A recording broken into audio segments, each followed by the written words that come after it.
ৰাস্তাৰে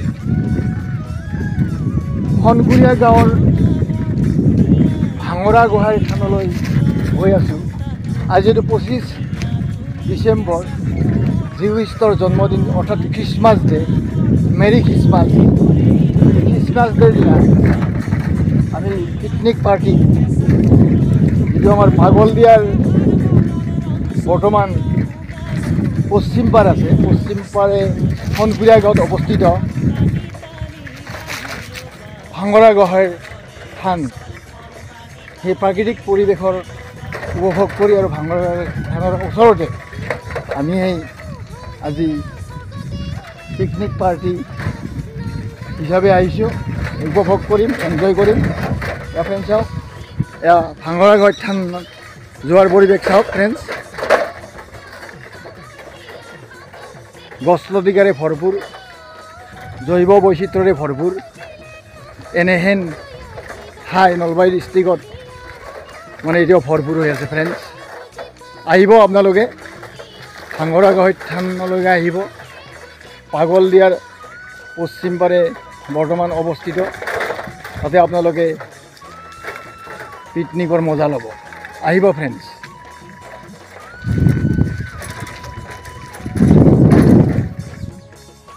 ধন্যবাদ জনাইছোঁ ভাইটি, ধন্যবাদ জনাইছোঁ। আমাৰ ভাঙৰা গোহাঁই থানৰ আপোনাৰ হনগুৰীয়া গাঁৱতে ঘৰ না? আমাৰ হনগুৰীয়া গাঁও। ঠিক আছে। আপোনাৰ মোৰ নাম পুৰুষ কলিতা। ঠিক আছে, ধন্যবাদ জনাইছোঁ। আমি যিহেতু আজি 25 ডিচেম্বৰ পিকনিক পাৰ্টিলৈ আহিছোঁ, ভাল লাগে যে মই পিকনিক পাৰ্টি অহাৰ যাত্ৰী এজন আৰু শুভেচ্ছা জনাইছোঁ। আপোনালোকে আহিব পিকনিকত। আহিলে হ'ল ভাঙৰা গোহাঁই থান, যিহেতু আমাৰ এটা শিৱৰ এটা থান এখন, থান এখন আমি ঠিক এটা আশীষ বিচাৰিও আহিছোঁ। লগতে আমি পিকনিক পাৰ্টিও ইয়াতে মানে এটা আয়োজন কৰিছোঁ আৰু উপভোগ কৰিম। আৰু যিহেতু পাগলদিয়াৰ পশ্চিম পাৰত অৱস্থিত মানে ভাঙৰা গোহাঁই থান হনগুৰীয়া গাঁৱত মানে প্ৰাকৃতিক সৌন্দৰ্যৰে ভৰা ঠাই এইখন, য'ত মানে নলবাৰী ডিষ্ট্ৰিক্টত খুব কম আছে এনেকুৱা ঠাই। এই এনেকুৱা ঠাইত পিকনিক খাব পাৰিলে আমাৰ মানে মনৰ বহুত আশা পূৰ্ণ হয় আৰু আমাৰ ভাল লাগে বা প্ৰাকৃতিক যিটো পৰিৱেশ উপভোগ কৰিম। এয়া ফ্ৰেণ্ডছ চাওক, এয়া ধন্যবাদ জনাইছোঁ দুয়ো ভাইটিক। আৰু এই নতুন বছৰ মানে আহিব, নতুন বছৰ আহিব, এই নতুন বছৰলৈ মানে আগন্তুক যিটো শুভেচ্ছা জনাইছোঁ দুয়োকে। ধন্যবাদ থাকিল। এনেকৈ ফ্ৰেণ্ডছ চাওক, বগাল উৎসৱ যাব পাৰি, যিটো নলবাৰী হাজো গুৱাহাটীৰ কানেকশ্যন হৈছে একদম সৰ্থেবাৰী। আৰু এনেকৈ যাব পাৰি ফ্ৰেণ্ডছ চাওক, কালা ঘাটখোলা। যদি আমি ৰাইট চাইডে যাওঁ তেতিয়াহ'লে কমাৰকুছি, আৰু যদি লেফ্ট চাইডে যাওঁ আমি নলবাৰী মেডিকেল কলেজ হস্পিটেল যাব পাৰিম ফ্ৰেণ্ডছ চাওক। আৰু অসম চৰকাৰে ইমান ধুনীয়া ৰাস্তা ইয়াত সাজি উলিয়াইছে যে যিটো ৰাস্তা, যিটো ৰোড মানে নতুন ৰাস্তা।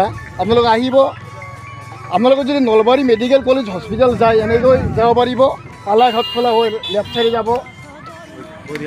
আৰু যদি আপোনালোকে মানে নলবাৰী হাজো গুৱাহাটীত সংযোগ কৰে তেতিয়াহ'লে বগাল চকলৈ যাব। এয়া ফ্ৰেণ্ডছ চাওক, এয়া হ'ল হনগুৰীয়া গাঁৱৰ মানে ঠিক এটা প্ৰাকৃতিক সৌন্দৰ্যৰে ভৰা ঠাই। এনেকৈ যাব পাৰি হনগুৰীয়া গাঁৱৰ ভাঙৰা গোহাঁই থানলৈ ফ্ৰেণ্ডছ।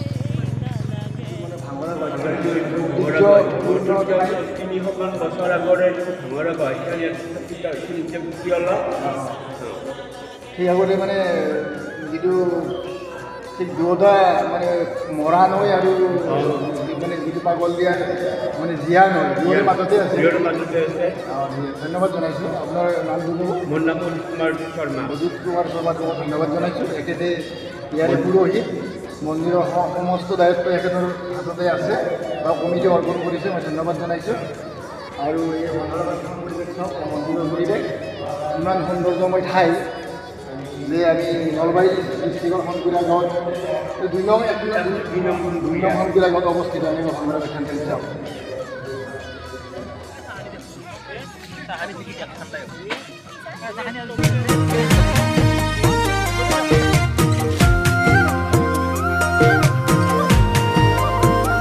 অসম বৰপিতৃ গৈছিলোঁ ভাঙৰা গোহাঁই থানত।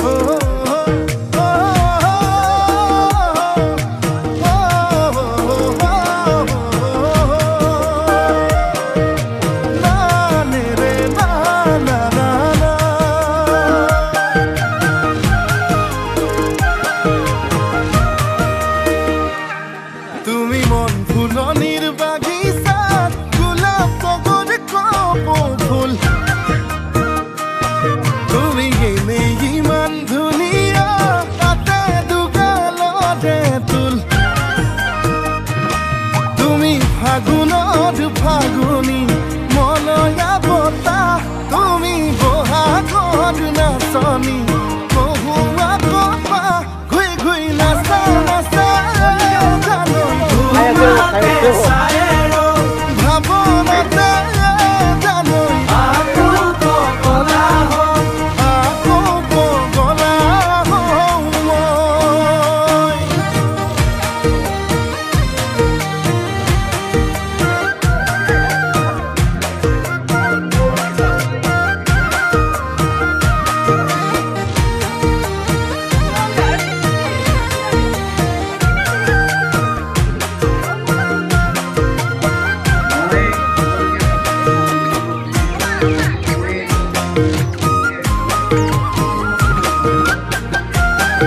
ফ্ৰেণ্ডছ, নলবাৰী জিলাৰ যিটো ২ নং শংকুৰীয়া পাগলদিয়া নদীৰ ঘাট আছে, এই ঘাটৰ ওচৰতে সেই পাগলদিয়াৰ পাৰতে ভাঙৰা গাঁও থান অৱস্থিত। ইয়ালৈ আমি পিকনিক পাৰ্টিলৈ আহিছোঁ। আমাৰ অলৰেডি জুমি তালুকদাৰ আমাৰ লগতে আছে, আমাৰ সহযোগী সতীৰ্থ আমাৰ ডেকা ডাঙৰীয়া আছে, এখেতো আমাৰ সহযোগী। এয়া চাওক ফ্ৰেণ্ডছ, এয়া হিমালয়ৰ ফুট হিলছৰ পৰা নামি আহিছে পাগলদিয়া নদী। এই পাগলদিয়া নদী পাৰতে মানে আমাৰ যিটো ২ নং শংকুৰীয়া গাঁৱৰ ভাঙৰা গাঁও থান আছে, এই পাগলদিয়া নৈৰ পাৰত অৱস্থিত। পাগলদিয়া নৈক কেন্দ্ৰ কৰিয়ে এই থানখন গঢ়ি উঠিছে আৰু এই নদী বৈ আহিছে হিমালয়ৰ ফুট হিলছৰ পৰা। ই যাব লাওপৰা কুহিৰামাৰীত ব্ৰহ্মপুত্ৰৰ লগত লগ লাগিব, ব্ৰহ্মপুত্ৰ আকৌ বংগোপসাগৰত লগ লাগিব। চাওক এই পাগলদিয়াৰ সৌন্দৰ্য। আৰু পাগলদিয়াৰ এইপিনে হ'ল পূব পাৰ আৰু এইপিনে পশ্চিম পাৰ। এই পশ্চিম পাৰতে অৱস্থিত ভাঙৰা গাঁও থান। এই থানত আমি অলৰেডি পিকনিকৰ যিটো মজা এনজয় আমি ল'বলৈ আহিছোঁ। চাওক ফ্ৰেণ্ডছ, এনেকুৱা ঠাই আমাৰ নলবাৰী ডিষ্ট্ৰিক্টত এভেইলেবল আছে যদিও ভাঙৰা গাঁও থানত এটা ঐতিহ্যপূৰ্ণ সুনাম আছে ফ্ৰেণ্ডছ, য'ত মানে ভাঙৰা গাঁও থান এনেকুৱা এখন ঠাই মানে প্ৰাকৃতিক পৰিৱেশৰ মাজত ই নিজে উৎপত্তি হৈছিল ভাঙৰা গাঁও থান। আৰু ইয়াৰ এটা ঐতিহাসিক মানে তাৎপৰ্য আছে। আপোনালোকে ভাঙৰা গাঁও থানত আহিব, মানে প্ৰাকৃতিক পৰিৱেশেৰে ভৰপূৰ ঠাই আহিব আৰু এনেকুৱা ঠাইত আপোনালোকে বনভোজ বা পিকনিক প্লেচ হিচাপে চিলেকশ্যন কৰিব। এয়া মোৰ ধন্যবাদ থাকিল। এয়া চাওক পাগলদিয়া নলবাৰী জিলাৰ একমাত্ৰ উপনৈ, যিটো উপনৈ অবিহনে নলবাৰী জিলাৰ প্ৰাকৃতিক সৌন্দৰ্য গঢ়ি উঠিব নোৱাৰে। এই নদীয়ে গোটেই নলবাৰী জিলাৰ যিটো প্ৰাকৃতিক সৌন্দৰ্য, যিটো প্ৰাকৃতিক পৰিৱেশ গঢ়ি উঠিছে আৰু ইয়াক কেন্দ্ৰ কৰি বিভিন্ন স্থানত মানে ধৰ্মীয় অনুষ্ঠান। আজি আমাৰ ২ নং শংকুৰীয়া গাঁৱত ভাঙৰা গাঁও থান অৱস্থিত, প্ৰাকৃতিক সৌন্দৰ্যৰে ভৰপূৰ, জৈৱ বৈচিত্ৰ্যৰে ভৰপূৰ এনেকুৱা স্থানত, অৰ্থাৎ পাগলদিয়াৰ পাৰতে ভাঙৰা গাঁও থান। আমি আহিছোঁ পিকনিক পাৰ্টি খাবলৈ আমাৰ স্কুলৰ পৰা, য'ত নখেতি ছিনিয়ৰ বেচিক স্কুল আৰু আমাৰ ছাৰ বাইদেউ সকলো আহিছে, লগতে আমাৰ ডেকা ডাঙৰীয়া আহিছে আৰু জুমি তালুকদাৰ, আমাৰ বাইদেউ, আমাৰ হেড ছাৰ, আমাৰ এইটো বৈশ্য ছাৰ, আমাৰ অলকেশ ছাৰ, সকলো আহি আমি পিকনিকৰ আমি এটা এনজয়মেণ্ট লৈছোঁ, মজা লৈছোঁ। আৰু এনেকুৱা পৰিৱেশত আপোনালোকে আহিব আৰু পাগলদিয়াৰ যিটো পশ্চিম পাৰ পূব পাৰৰ সৌন্দৰ্য আপোনালোকে উপভোগ কৰিব। জৈৱ বৈচিত্ৰ্যৰে ভৰপূৰ ঠাই আপোনালোকে চাওক। এই পাগলদিয়া নৈ চাওক, নিৰ্মল স্বচ্ছ ৱাটাৰ, হলি ৱাটাৰ। এনেকুৱা পাগলদিয়া নৈ আমাৰ নলবাৰীৰ আয়ুস ৰেখা। আপোনালোকে আহিব, এনেকুৱা ঠাই পিকনিকৰ প্লেচ হিচাপে আপোনালোকে চিলেকশ্যন কৰিব।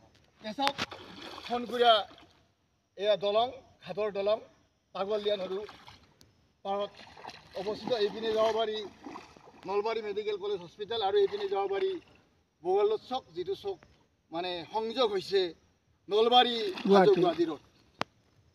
চাওক পাগল দিয়া নদী পৰিৱেশ।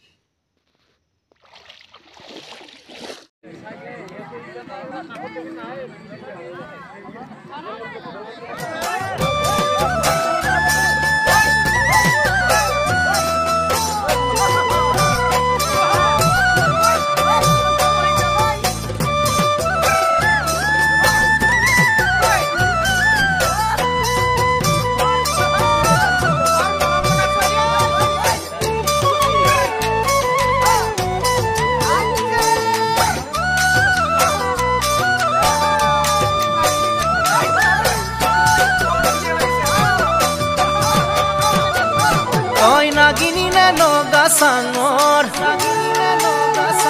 তই মেঘালী নে জোৰা বাটৰ তই খামতি নে অৰুণাচলৰ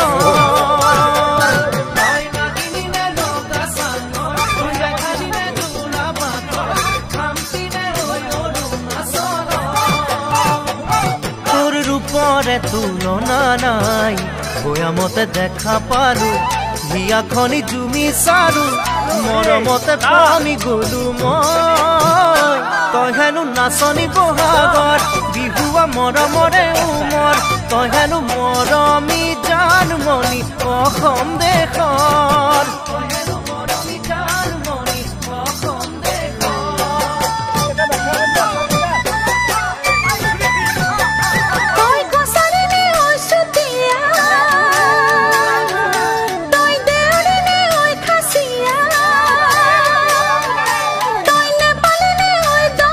জৈৱ বৈচিত্ৰ্যৰে ভৰপূৰ মৰা নদী, মৰা পাগল দিয়া নদী। আগতে এনেকৈ পাগল দিয়া নৈ বৈ গৈছিল হিমালয়ৰ ফুট হিলছৰ পৰা নামি আহিছে পাগল দিয়া নৈ এনেকৈ বৈ আহিছিল। এতিয়া এই নদীটো ইয়াৰ ঠিক পূবফালে গুচি গৈছে, পূবফালে গুচি গৈছে। এই মৰা নদীটো এনেকুৱা এখন ক্ষেত্ৰ হৈ পৰিছে, এখন ঠাই হিচাপে পৰিছে য'ত বিভিন্ন চৰাই চিৰিকটি গছ লতিকা মানে সেউজীয়া পৰিৱেশৰ সৃষ্টি কৰিছে, জৈৱ বৈচিত্ৰ্যৰে ভৰপূৰ, অক্সিজেনে ভৰপূৰ ঠাই। আপোনালোকে চাওক ইয়াৰ নিচে কাষতে ভাঙৰা গহত থান, যিহেতু এখন প্ৰাকৃতিক পৰিৱেশেৰে গঢ়া ঠাই ভাঙৰা গহত থান, মৰা নদী আৰু জীৱিত নদী কাষতে আছে ভাঙৰা গহত থান। এতিয়া মানুহৰ মানে পিকনিক প্লেচ হিচাপে, জৈৱ বৈচিত্ৰ্য অধ্যয়নৰ ক্ষেত্ৰ হিচাপে আৰু পৰিৱেশ অধ্যয়নৰ ক্ষেত্ৰ হিচাপে এতিয়া মানুহ নানা ধৰণৰ পৰাই আহি পৰিছে, আহে আৰু বিভিন্ন চৰাই চিৰিকটিও আহে, খৰালি আহে, শীতকালত বসন্তকালত গুচি যায়, পৰিভ্ৰমী চৰাইবিলাক আহে। এইবিলাক ক্ষেত্ৰ চাওক ফ্ৰেণ্ডছ, চাওক এই আমাৰ নলবাৰী জিলাৰ মানে ২ নং শনকুৰীয়া গাঁৱৰ ভাঙৰা গহত থানৰ এয়া মৰা নদীৰ পিটনি। চাওক ফ্ৰেণ্ডছ, চাওক এনেকুৱা ঠাইত আপোনালোকে ক্ষেত্ৰ ভ্ৰমণ কৰিবলৈ আহিব, ফিল্ড ভিজিট কৰিব আহিব, মানে পৰিৱেশৰ অধ্যয়ন হিচাপে আপোনালোকে ল'ব পাৰে। ফ্ৰেণ্ডছ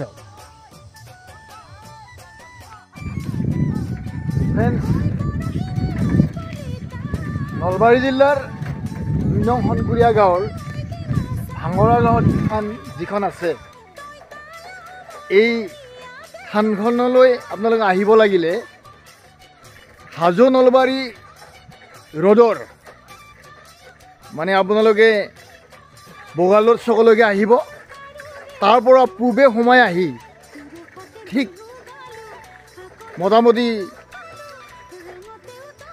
আধা কিলোমিটাৰ বাট অতিক্ৰম কৰি আপোনালোকে ভাঙৰা গহত থান পাব। তাৰপিছত আপোনালোকে সেই ৰোডৰ পৰা আহি আপোনালোকৰ ৰাইট চাইডে সোমাই গ'লে ভাঙৰা গহত থান। এই ভাঙৰা গহত থান পৰিৱেশ আপোনালোকে এনেকুৱা প্ৰাকৃতিক পৰিৱেশ মানে জৈৱ বৈচিত্ৰ্যৰে ভৰপূৰ পৰিৱেশ পাগল দিয়া নদীৰ পাৰতে ভাঙৰা গুহাৰ থান অৱস্থিত এতিয়া পশ্চিম পাৰত অৱস্থিত ফ্ৰেণ্ডছ চাওক ভাঙৰা গুহাৰ থান এইটো মানে পুৰণা পাগল দিয়া নয় এতিয়া পিটনি পৰিছে ফ্ৰেণ্ডছ ইমান সৌন্দৰ্যময় ঠাই যে জৈৱ বৈচিত্ৰ্যৰে প্ৰাকৃতিক সৌন্দৰ্য ভৰপূৰ হৈ পৰি আছে যে আমি উপভোগৰ স্থলী হিচাপে প্ৰাকৃতিক সৌন্দৰ্যৰ উপভোগৰ স্থলী হিচাপে আমি নিৰ্বাচন কৰিব পাৰোঁ এয়া ফ্ৰেণ্ড চাওক এয়া ভাঙৰা গুহাৰ থান আপোনালোকে যদি অৰাৰাৰ পৰা আহে বা অমিয়াপুৰৰ পৰা আহে ঠিক আপোনালোকে বামুন্দিৰ চকইদি আহিব পাৰে আৰু কালাগৰ পৰা আহিলে আপোনালোকে বগালুত অহা ৰাস্তা পশ্চিমে সোমাই আহিব মানে বিভিন্ন ৰাস্তাৰে আপোনালোকে আহিব পাৰে কাৰণ ই জৈৱ বৈচিত্ৰ্যৰে ভৰপূৰ ঠাই চৰাই চিৰিকটি গছ গছনি সেউজীয়া হৈ আছে চাওক ফ্ৰেণ্ডছ যে এনেকুৱা ঠাইত আপোনালোকে পিকনিক প্লেচ হিচাপে নিৰ্বাচন কৰিব আপোনালোকে ক্ষেত্ৰ ভ্ৰমণ হিচাপে নিৰ্বাচন কৰিব আৰু আপোনালোকে ঠিক যিটো ফিল্ড ভিজিট বিভিন্ন পৰিৱেশ অধ্যয়নৰ কাৰণে আপোনালোকে নিৰ্বাচন কৰিব এনেকুৱা ঠাইত অহাৰ বাবে মই ধন্যবাদ জনাইছোঁ আৰু এই ভিডিঅ'টো মই ইমানতে সামৰণি মাৰিছোঁ ধন্যবাদ ফ্ৰেণ্ডছ